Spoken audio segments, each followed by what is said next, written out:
Welcome to boss of next में आपका स्वागत है।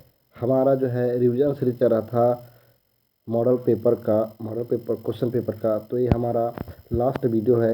जो फर्स्ट देखने वाले हैं उनके लिए ये इम्पोर्टेंट है, और जो फर्स्ट बार क्लास 10 अटेम्प्ट करने वाले हैं उनके लिए भी बहुत ही मोस्ट इम्पोर्टेंट चीज़ है।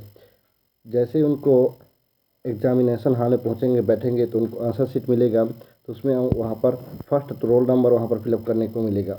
आप रोल नंबर करने के बाद सारी चीज़ फिलअप होने के बाद आपको आंसर शीट क्वेश्चन शीट मिलेगा। क्वेश्चन शीट में पूरा फिलअप करने को मिलेगा। वहाँ पर आपको सेट देखने को मिलेगा, उसका क्वेश्चन नंबर देखने को मिलेगा, पेज नंबर देखने को मिलेगा, फिर वो कितने घंटे में बनाना है, कितने मार्क्स हैं, सारी चीज़ वहाँ पर आपको देखने को मिलेगा। फिर आपको वहाँ पर इंस्ट्रक्शन देखने को मिलेगा, क्या क्या चीज़ है, क्या चीज़ नहीं है। वहाँ पर पूरे हर चीज़ आपको वहाँ पर प्रॉपर तरीके से देखने को मिलेगा। आप जो है पेपर को चेक कर लीजिएगा कि उसमें कोई प्रिंट मिस्टेक तो नहीं है, कोई फटा तो नहीं है। अगर ऐसा होता है तो आप उसे रिप्लेस कर सकते हैं एग्जामिनर को बताकर। तो चलिए, हमारा ये लास्ट वीडियो है, इसे हम जो है आगे बढ़ते हैं और कंप्लीट करते हैं। हमारा जो है 13 नंबर तक क्वेश्चन जो है हम कवर कर चुके थे। तीनों वीडियो को आप जो है 1 बाय 1 उसे देख सकते हैं। तो चलिए शुरुआत करते हैं। आज हमारा 14 नंबर क्वेश्चन क्या कह रहा है। Read the following passage carefully and answer the question giving below. ध्यानपूर्वक पढ़कर क्वेश्चन का आंसर दीजिए। ये कह रहा है, क्या बोल रहा है। One day an invitation arrived. It was from the king. The invitation was for the brightest scholar in the academy. क्या बोल रहा है, एक दिन जो है राजा का जो है निमंत्रण आया उस एकेडमी के लिए जहाँ ब्राइटेस्ट स्कॉलर रहते हैं, मतलब स्कॉलर में विद्वान रहते हैं।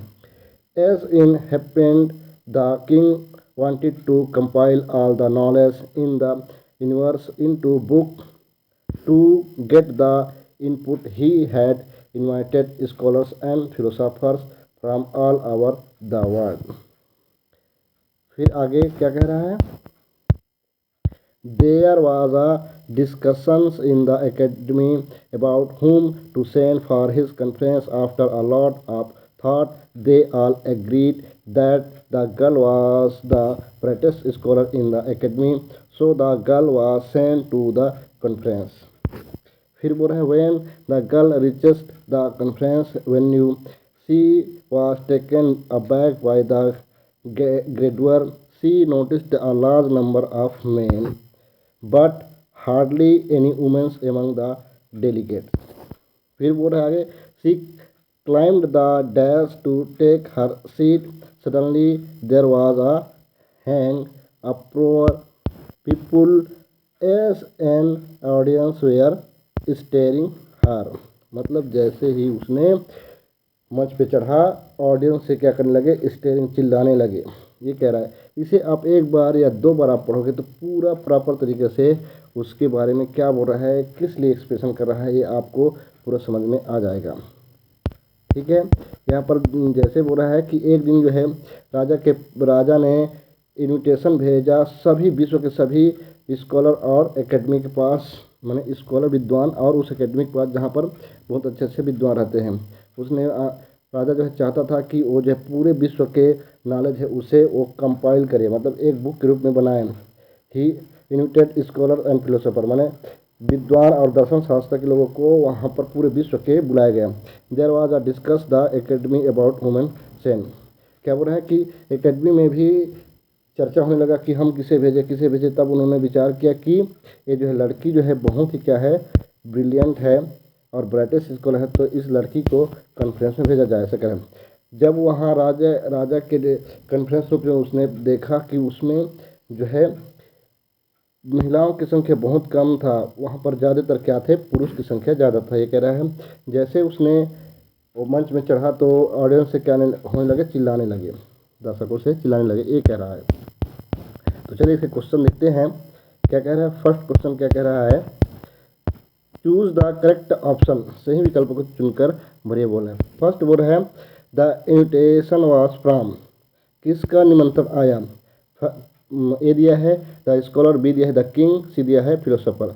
तो किंग जो है सभी को क्या भेजा था, इन्विटेशन कार्ड भेजा था। फिर अब आ जाते हैं second number, the girl claim the dash to take her seat dash. क्या बोला, लड़की ने चढ़ा मंच पर और अपने सीट पर डैश पे बैठी। किस लिए, यहाँ पर दिया है 3 ऑप्शन, ए दिया है लीडर, बी दिया है ट्री और सी दिया है अराइज प्लेटफॉर्म फॉर स्पीकर। किसमें चढ़ा, इसका आंसर आएगा सी, उस प्लेटफॉर्म पर चढ़ा जहाँ पर बोलने या चर्चा करने के लिए निमंत्रित किया गया था, ये कह रहा है, इसका आएगा सी। फिर आप थर्ड नंबर क्या बोल रहे हैं, as soon as the girl climbed the dash. जैसे ही उस लड़की ने मंच पे चढ़ा, खालिस्तान वेयर स्टेरिंग, लोग जो चिल्लाने लगे। कौन चिल्लाने लगे, यहाँ पर 4 ऑप्शन दिया है, the audience, the king, the philosopher, the photographer. कौन चिल्लाने लगे, तो भैया पता है, वहाँ जैसे आप पढ़ोगे तो आपको मिलेगा, यहाँ पर ऑडियंस जो है क्या करने लगे, उस लड़की ने जैसी मंच पे चढ़ा और चिल्लाने लगे। ठीक है, फिर आ जाते हैं 4th number, find the antonyms of the following words from the passage. इन जो पैसेज में आप देखोगे, इन शब्दों का आप जो है एंटोनिम मीन्स क्या होता है, विरुद्धार्थी शब्द लिखना है। स्मॉल का लार्ज, इजी का हार्डली, ये होता है। फिर 5th नंबर क्या बोल रहा है, what did the king want.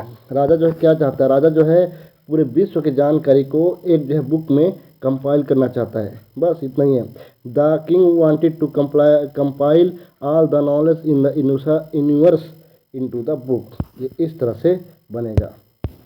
फिर हम जो है 15 नंबर आ जाते हैं, क्या है ये, read the following passage carefully and answer the question given. इसे भी ध्यानपूर्वक पढ़कर प्रश्नों के उत्तर दीजिए, ऐसा बोल रहे हैं। India is a land of farmer who are very simple and hard working, land is their only wealth, if they crop fall they run into debate and lead a miserable life, they are mostly uneducated, they are not familiar with the new implement and improve method of farming, they used to the same kind of plug as was used many centuries ago. Our government is trying its best to improve a lot to the farmers. They are encouraged to use the modern implement, best quality of seeds and make sure they are giving loans at a low rate of interest. Development blocks have been opened all over the country. The blocks supply superior seeds and goods measure to the farmer.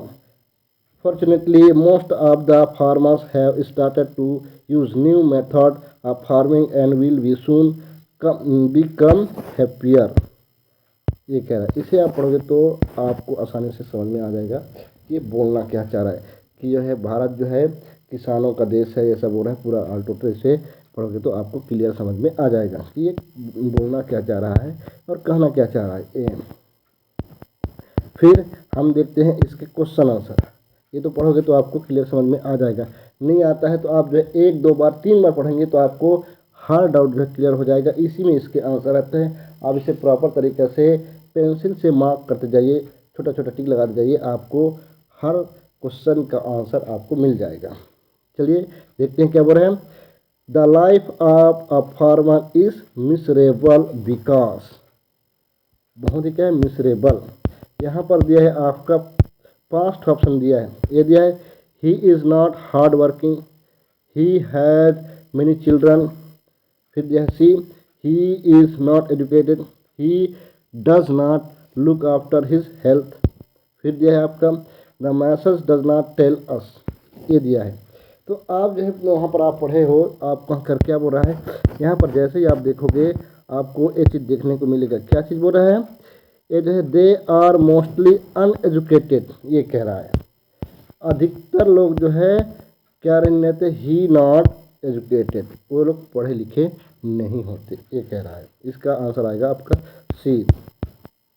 फिर आपका आ जाते हैं second number, the press ran into debate. Debate means माने वाद विवाद प्रतियोगिता रखा जाता है, किस लिए, इसका भी 5 ऑप्शन दिया है। पहला दिया है become poor, lend money, borrow money, फिर become rich, get better webs. तो इसका आएगा ब्रो मनी। ब्रो मनी मतलब ऋण लेने वाला पैसा या उधार, ये कह सकते हैं। फिर आप आ जाते हैं third number, the closest meaning of the word loan is, माने क्लोजेस्ट मीनिंग माने उसके लोन का सही मीनिंग क्या है यहाँ पर। Gift, some spend, money bro, and wealth. तो इसका सीधा सा है मनी ब्रो, ये है पैसे का उधार लेना, ये कह रहा है। फिर आगे बढ़ जाते हैं हम जो है चौथे नंबर में, क्या कह रहा है, find out the word the from passage which mean 100 years, यानी इसका मतलब बताना है 100 ईयर का मतलब क्या होता है। तो सीधा सीधा है वो एक, मैंने 100 साल को क्या बोलते हैं, सेंचुरी बोलते हैं। 100 साल को क्या बोलते हैं, सेंचुरी, शताब्दी। फिर फिफ्थ नंबर दिया है, what is the wealth of the farmer in our country, हमारे जो देश के फार्मर है उसकी वेल्थ कैसे है। तो है the wealth of farmer is our country is land, माने क्या बोलते हैं, किसानों का भूमि कहा जाता है भारत देश को, ये कह रहा है।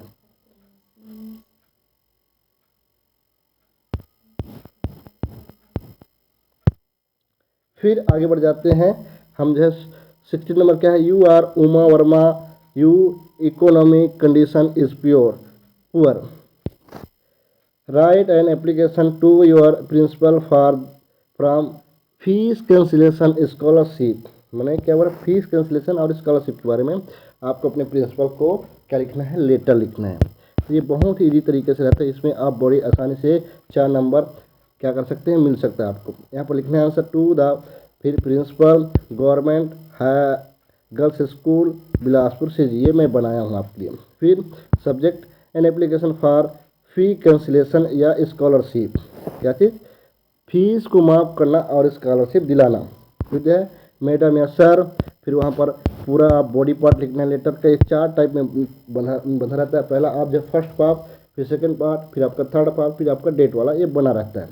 तो यहाँ पर दिया है, I beg to state that I am student of class X B of your school, my father is poor farmer, मेरा पिताजी गरीब परिवार किसान हैं। He is unable to pay tuition fee, tuition का फीस जो है वो पेमेंट नहीं कर पाएंगे। I have always been a good student, मैं जो है बहुत ही एक अच्छा विद्यार्थी हूँ, एक रहे। Last year to have receive full fee cancellation, में लास्ट ईयर जो है फुल फीस जो है मेरा जो है माफ़ हुआ था। आ स्कॉलरशिप, और उसके बदले में मुझे स्कॉलरशिप भी मिला था। I request you kindly continue my fee ship and scholarship, क्या बोल रहा है, मेरा फीस को माफ़ करिए और स्कॉलरशिप को मेरा लगातार बनाए रखिए। I stood first in class 9th examination last year, मैं जो है 9th क्लास में पूरे स्कूल में क्या किया था, फर्स्ट आया था, ये कह रहा है। I shall be thankful to you for this act of kindness, आपका बहुत बहुत धन्यवाद, आपने मुझे इसके लिए सराहा, एक्ट किया इसके लिए, ये कह रहा है। फिर कौन है, किसके नाम लिखा है वहाँ पर, thanks your obediently Uma Verma, फिर डेट लिखना है। फिर वहाँ पर स्कूल का नाम दिया है, स्कूल का नाम या फिर नहीं दिया है तो आप मेंशन नहीं कर सकते, ये कह रहा है। फिर यहाँ पर आ जाते हैं अथवा में, इसी का अथवा आता है, you are Srishti Verma a student of class X, you are resident in a hostel, write a letter to your father about your hostel life, अपने पिताजी को एक पत्र लिखना है हॉस्टल लाइफ के बारे में बताते हुए। तो चलिए इसको भी हम बना देते हैं, कैसे बनता है, RN54 गांधी हॉस्टल दुर्ग भिलाई, ये कह रहा है। फिर आप वहाँ पर आप डेट मेंशन करेंगे 5 जनवरी 2026। फिर रिस्पेक्टेड डैड या बाबूजी, इस तरह से आप वहाँ पर लिखेंगे। फिर I am happy to receive your letter, मैं जो है बहुत ही खुश हुआ आपका लेटर को प्राप्त करके। My hostel life is quite good, मेरा जो हॉस्टल का ज़िंदगी बहुत ही अच्छा है। The food and the canteen is satisfactory, जो हमें कैंटीन में भोजन मिलता है उसे हम संतुष्ट हैं। The student living in the hostel, कई विद्यार्थी जो है हॉस्टल में रहते हैं, आर हेल्पफुल टू मी, और हमारे मदद करते हैं। एक some of them have become my friend also convey my regret to mother. कई जो है मेरे साथी जो है, मेरे फ्रेंड जो है, मेरी माँ को क्या दिया है, रिग्रेट किया दिया है, उनसे आशीर्वाद लिया है। To mother rest in okay, और बाकी सब भी हम क्या हैं, अच्छे हैं। Your affectionately Srishti Verma. क्या है, आपके स्नेह, आपके प्यारे क्या है, सृष्टि वर्मा ये कह रहा है। फिर आप उसके लिए लिखेंगे टू श्री मोहनलाल वर्मा, फिर IMIG 34 राजेंद्र नगर रायपुर। इस तरह से वहाँ पर आप जो पूरा एड्रेस को वहाँ पर मेंशन करेंगे। इस तरह से बनेगा तो आप जो है इसमें 4 में 4 अंक प्राप्त कर सकते हैं। फिर हमारा आ जाता है लास्ट क्वेश्चन, 17 नंबर क्वेश्चन क्या कह रहा है, right an essay on any one the following topic. किसी एक विषय पर आपको क्या लिखना है, 250 वर्ड्स में लिखना है आपको ऐसे। किसी एक पर आपको इसमें 8 नंबर मिलेंगे। यहाँ पर दिया है आपका value of game and sports, important of tree, wonder of science, population problem, ये दिया है। तो आप किसी एक सब्जेक्ट को लेकर आप उसके बारे में आप जो है लिख सकते हैं। मैं यहाँ पर बनाया हूँ वंडर ऑफ साइंस के लिए। वंडर ऑफ साइंस वहाँ पर आपको सबसे पहले, इसे बहुत इंपॉर्टेंट है, कई बच्चे जो है गलती करते हैं। वहाँ पर जैसे ही आप आंसर नंबर 70 लिखेंगे, वहाँ पर नीचे में आपको प्रोफाइल बनाना पड़ेगा। ठीक है, प्रोफाइल या आउटलाइन आपको बनाना पड़ेगा, कि इसका रूपरेखा बनाना पड़ेगा कि आप क्या जो है लिखना चाहते हो। ठीक है, तो वहाँ पर क्या लिखेंगे, आपका इंट्रोडक्शन रहेगा, fulfilment of our needs, machines, फिर 4 नंबर इलेक्ट्रिसिटी, 5वां मेडिसिन एसिड, फिर मीन्स ऑफ रिक्रिएशन, फिर लास्ट में आपका रहेगा कंक्लूजन। इस तरह से आप लिखेंगे तभी आपको 8 में 8 नंबर मिलेगा। इसके बारे में आप सभी को पता है, मैं इसे आगे नहीं बताना चाहता हूँ। इसे मैं PDF डाल दूंगा, आप PDF से इसे देख लेना। इस सारे का बना बुना आपके पास मिल जाएगा। एक चीज़ और बात यहाँ पर ध्यान देनी है, पेपर का टाइम बहुत ही नज़दीक आ गया है, तो सभी स्टूडेंट से रिक्वेस्ट है कि वो अपने टाइम शेड्यूल बना लें और स्टडी को बहुत ही प्रॉपर तरीके से कंटिन्यू मेंटेन करके उसे पढ़ाई करिए। देखिएगा आप जब बहुत आसानी से 10th क्लास को अच्छे मार्क्स से पास आउट होके नेक्स्ट ईयर में 11th क्लास जा सकते हैं। तो आपसे रिक्वेस्ट है कि आप जो भी बोर्ड क्लासेस के स्टूडेंट हैं उसके लिए वो जो है प्रॉपर तरीके से अपने पेरेंट का बात को मानिए, अपने टीचर की बात को मानिए और सुनिए कि किस तरह से आप जो है इस ईयर को बहुत ही अच्छे से बना सकते हैं। ये PDF है, आप मेरा टेलीग्राम ज्वाइन कर सकते हैं। आप जो सर्च कर सकते हैं, क्या सर्च करेंगे, @बॉस ऑफ नेक्स्ट करके आप जो है टेलीग्राम में मेरा ज्वाइन हो सकते हैं। वहाँ पर आपको सारे जो मैं पढ़ाता हूँ उसका PDF वहाँ पर मैं पोस्ट करता हूँ, तो आप वहाँ पर ज्वाइन कर लीजिए और PDF को डाउनलोड करके आप उसे बार बार देख सकते हैं या प्रिंट निकाल सकते हैं। ये सारी चीज़ आप जो है मेंशन करके पढ़ाई को अपने अच्छे से कर सकते हैं। मैं इसे नहीं बता रहा हूँ, ये बना बुना है आपके पास, इसे आप PDF में देख लीजिए। सारे जो है टॉपिक को मैं यहाँ पर फिल कर दिया हूँ। Introduction, fulfilment of our needs, फिर है आपका मशीन्स, फिर है आपका 4th नंबर इलेक्ट्रिसिटी, फिर है आपका मेडिकल एडिट, फिर है आपका मेंस ऑफ रिक्रिएशन, फिर है आपका कंक्लूजन। ये सारे चीज़ मैं जो है मेंशन करके रख चुका हूँ, तो इसे आप देख लीजिए। ये जो बहुत ही इम्पोर्टेंट है, आपको एक तो ऐसे प्रॉपर तरीके से याद करके आपको रखना पड़ेगा, तभी आप जो है 8 नंबर क्या कर सकते हैं, ले सकते हैं। तो ये वीडियो आपको अच्छा लगा होगा, हेल्पफुल लगा होगा, तो इसे लाइक और कमेंट और शेयर ज़रूर करिए ताकि मैं भी मोटिवेट होते रहूँ। ऐसे ही इंटरेस्टिंग वीडियो के साथ हम फिर मिलेंगे। Thank you for watching. मिलते हैं नेक्स्ट वीडियो में।